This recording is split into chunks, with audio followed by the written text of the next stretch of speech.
किसी भी प्रॉपर्टी को रेंट में देने से पहले मकान मालिक यानी कि लैंडलॉर्ड को पहला कदम यही उठाना होता है कि रेंट पर देने से पहले रेंट एग्रीमेंट को जरूर बनवा ले। पर अगर मकान मालिक ऐसा नहीं करता तभी वो मुश्किलों में पड़ जाता है, जिसकी वजह से उसे भारी कीमत भी चुकानी पड़ती है। तो रेंट एग्रीमेंट में प्रॉपर्टी को यूज करने और किराए के रिलेशन में रूल्स और रेगुलेशन लिखे जाते हैं। तो सवाल ये उठता है कि रेंट एग्रीमेंट क्यों किया जाता है। तो इसका जवाब ये है कि इससे लैंडलॉर्ड और टेनेंट दोनों को ही फायदा मिलता है। दोनों के बीच कोई डिस्प्यूट ना हो जाए, इसके लिए रेंट एग्रीमेंट बहुत ज्यादा काम आता है। एग्रीमेंट से अगर किराएदार मकान मालिक को किराया नहीं देता तो मकान मालिक को नुकसान पहुंचता है, तो मकान मालिक उस पर केस कर सकता है। एग्रीमेंट में लिखी हुई शर्तों को दोनों पार्टीज को मानना पड़ता है, उसे फॉलो करना पड़ता है।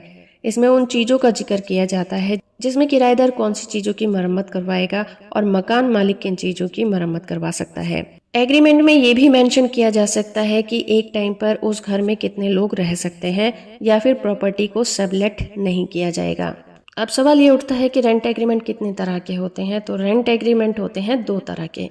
एक होता है नोटराइज रेंट एग्रीमेंट और दूसरा होता है रजिस्टर रेंट एग्रीमेंट। तो सबसे ज़्यादा जो फेमस एग्रीमेंट होता है वो नोटराइज रेंट एग्रीमेंट होता है। नोटराइज रेंट एग्रीमेंट को बनाना रजिस्टर रेंट एग्रीमेंट बनाने से ज़्यादा आसान होता है, क्योंकि इसके लिए आपको ज़्यादा फॉर्मेलिटीज़ नहीं करनी पड़ती।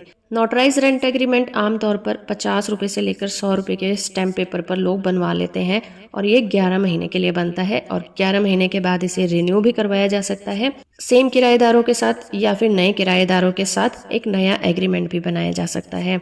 अब इसमें स्टैंप ड्यूटी और रजिस्ट्रेशन चार्जेस नहीं देने पड़ते, तो मकान मालिक को यहाँ पर बहुत ज़्यादा फायदा होता है।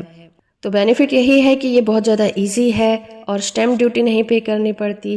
रेजिडेंशियल प्रूफ के लिए ये यूज़ किया जा सकता है, जो कि टेनेंट के फ़ायदे में होता है, जैसे कि गैस कनेक्शन लेना, किसी भी गवर्नमेंट आईडी के लिए अप्लाई करना, उसमें ये रेंट एग्रीमेंट बहुत काम आता है।